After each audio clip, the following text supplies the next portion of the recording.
हमारे चैनल को सब्सक्राइब करें और बेल नोटिफिकेशन को ज़रूर दबाएं। ज्योतिष रत्न केंद्र की एस्ट्रो वार्ता चैनल में आप सभी दर्शकों का बहुत बहुत हार्दिक स्वागत। आज का जो हमारे चर्चा का विषय है इस कार्यक्रम में, जिन कन्याओं के विवाह में विलंब हो रहा है, जिन कन्याओं को विवाह में समस्या आ रही है, उनके माता पिता को, जब कन्या की हमारे जो ये हिंदू रीति रिवाज हैं, हमारा जो कल्चर है, हमारी जो संस्कृति है, इस कल्चर में समय रहते अगर कन्या का विवाह नहीं होता है तो माता पिता के लिए और स्वयं कन्या के लिए भी ये बहुत बड़ा चिंता का विषय बन जाता है। लोग तरह तरह की बातें बनाना शुरू कर देते हैं। तो हमने सोचा कि क्यों ना हम कुछ विशेष जानकारी, कुछ महत्वपूर्ण जानकारी इससे संबंधित आप तक पहुंचाएं और बताएं कि अब जो नया वर्ष आरंभ होने जा रहा है कुछ महीनों के पश्चात, तो किन राशि की जातकों की कन्याओं का इस वर्ष नव वर्ष में 2021 में विवाह का योग बनेगा, किसका नहीं बनेगा। जिनका हम जिन राशियों की चर्चा कर रहे हैं वो तो कर ही रहे हैं, जिनका हम नहीं चर्चा कर रहे हैं इसका अर्थ है कि उनका नहीं बनेगा। तो आइए आज आपके साथ चर्चा करते हैं, कब होगी आपकी शादी, क्यों हो रही है देर, जानिए क्या है इसका कारण। तो मित्रों, आजकल अगर समय पर कन्या या वर का विवाह ना हो तो जैसा कि मैंने कहा कि ये बहुत चिंता का विषय हो जाता है। कई बार शादी देर से होने के कारण उपयुक्त जीवन साथी भी नहीं मिल पाता है। हमारे कहने का जो भाव है वो यह है कि शादी में देर का मतलब उस समय से है कि जब आप विवाह करना चाहते हैं और कहीं कोई बात नहीं बन पाती है, तब हम विवाह की बात करते हैं। और यानी कि जब हम विवाह की बात करते हैं तो हमारे ज्योतिष शास्त्र के अनुसार कुंडली का जो 7वां घर होता है वो विवाह के लिए देखा जाता है। कुंडली में आपकी शादी किस उम्र में होगी, अगर कुंडली के इस घर पर शुभ ग्रहों का प्रभाव है तथा सप्तम भाव के स्वामी की कुंडली भी में स्थिति अच्छी है, यानी वह शुभ भाव में है स्थित है, मतलब शुभ भाव में शुभ ग्रहों के साथ बैठा है, शुभ ग्रहों की दृष्टि उस पर पड़ रही है, तो विवाह होने में समस्याओं का सामना नहीं होता है तथा मनपसंद वर या कन्या विवाह के लिए मिलने में परेशानी भी नहीं होती और सब समय पर हो जाता है। अगर वर या कन्या की शादी की उम्र के समय यदि उसकी कुंडली के लगन के स्वामी ग्रह की दशा चल रही हो या नवांशेष की दशा उस समय पर चल रही हो या फिर सप्तम भाव के स्वामी ग्रह की दशा महादशा चल रही हो, तो विवाह सही समय पर हो जाता है तथा कन्या के लिए और वर के लिए कन्या भी समय पर और मनपसंद मिल जाते हैं तथा शादी में भी देर नहीं होती है।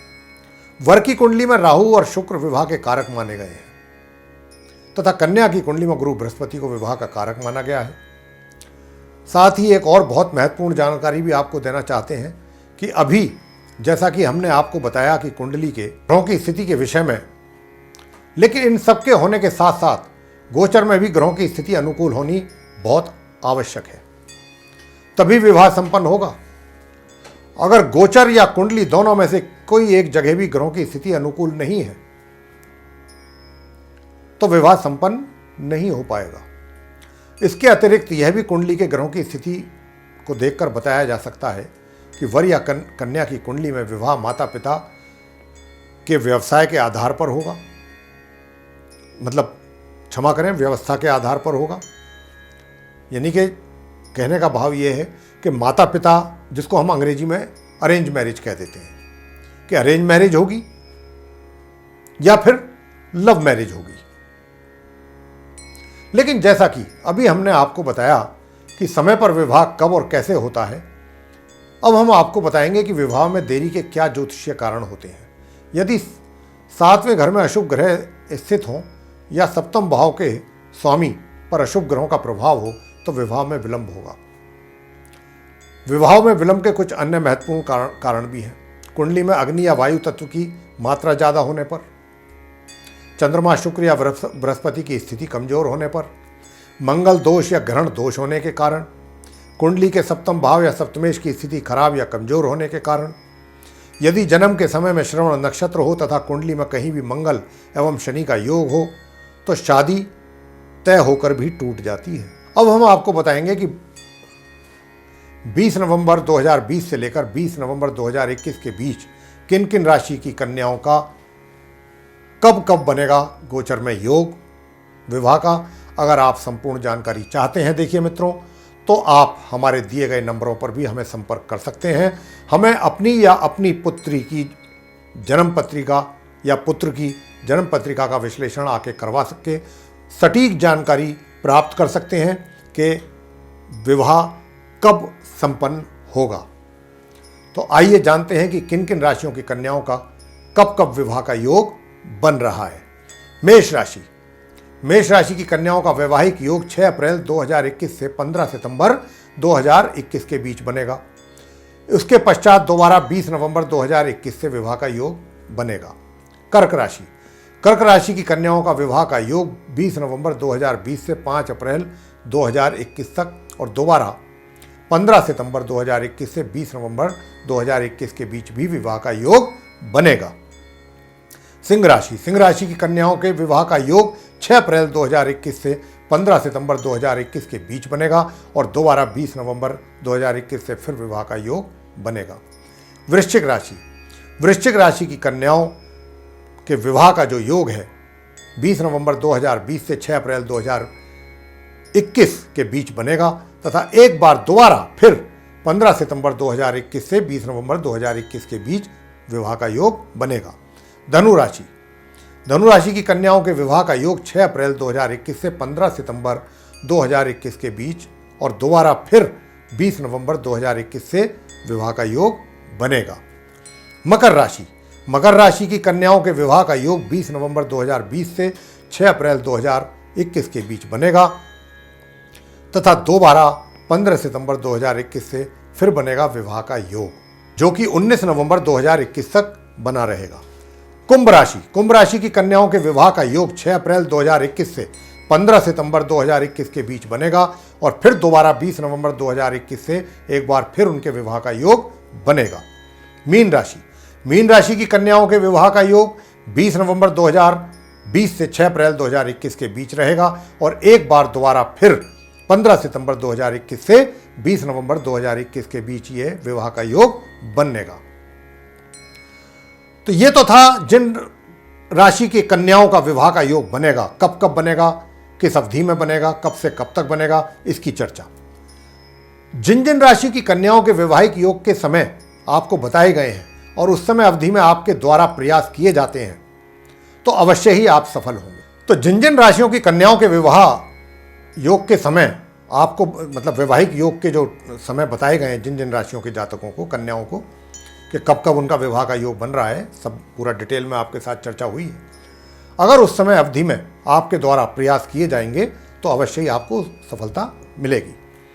जिन कन्याओं के विवाह में बहुत अधिक विलंब हो रहा है और अगर वे हमारे बताए गए उपायों को करते हैं तो निश्चित रूप से उनका यह कार्य संपन्न हो पाएगा विवाह का। तो हम आपको उपाय बता रहे हैं, आप ध्यान से सुनिए, उन्हें कीजिए और उसका लाभ प्राप्त कीजिए। आपको बताते हैं कि अगर आप चाहते हैं कि आपके बच्चे का या आपका विवाह समय पे हो तो आपको कौन से ऐसे उपाय हैं। इनमें से कोई भी, हम तो बहुत सारे उपाय बता रहे हैं, इनमें से कोई 2, 3, 4 जो भी उपाय आपको अच्छे लगते हैं वो करें, नियमित रूप से करें, उसमें ब्रेक नहीं होना चाहिए। हर सोमवार को 1200 ग्राम चने की दाल लेकर इसके साथ 1.25 लीटर कच्चे दूध का दान करें आप, जब तक आपकी शादी नहीं हो जाती करें आप। भगवान शिव की उपासना करें, 5 नारियल लेकर भगवान शिव की फोटो या भगवान शिव जी की मूर्ति के आगे रखकर ओम श्रीम वरप्रदाय श्री नाम है इस मंत्र की 5 माला का जप करें और सभी नारियल मंदिर में चढ़ा दें। रोजाना दुर्गा सप्तशती से अर्गला स्तोत्रम तक का पाठ करें। लड़का या लड़की देखने जा रहे हैं तो घर से गुड़ खाकर निकलें। भगवान श्री गणेश जी को पीले रंग की मिठाई का भोग लगाएं। लड़की गुरुवार को अपने तकिए के नीचे हल्दी की गांठ पीले वस्त्र में लपेटकर रखें। पीपल की जड़ में लगातार 13 दिनों तक जल चढ़ाने से जो शादी में आपके रुकावट आ रही है वो दूर हो जाएगी। जड़ में चढ़ाना है पीपल की 13 दिनों तक। प्रत्येक गुरुवार को पानी में 1 चुटकी हल्दी डालकर आप स्नान करिएगा। गुरुवार को गाय को 2 आटे के आप लोई बना लें, उसमें थोड़ी हल्दी लगाकर गुड़ उसमें रख लें।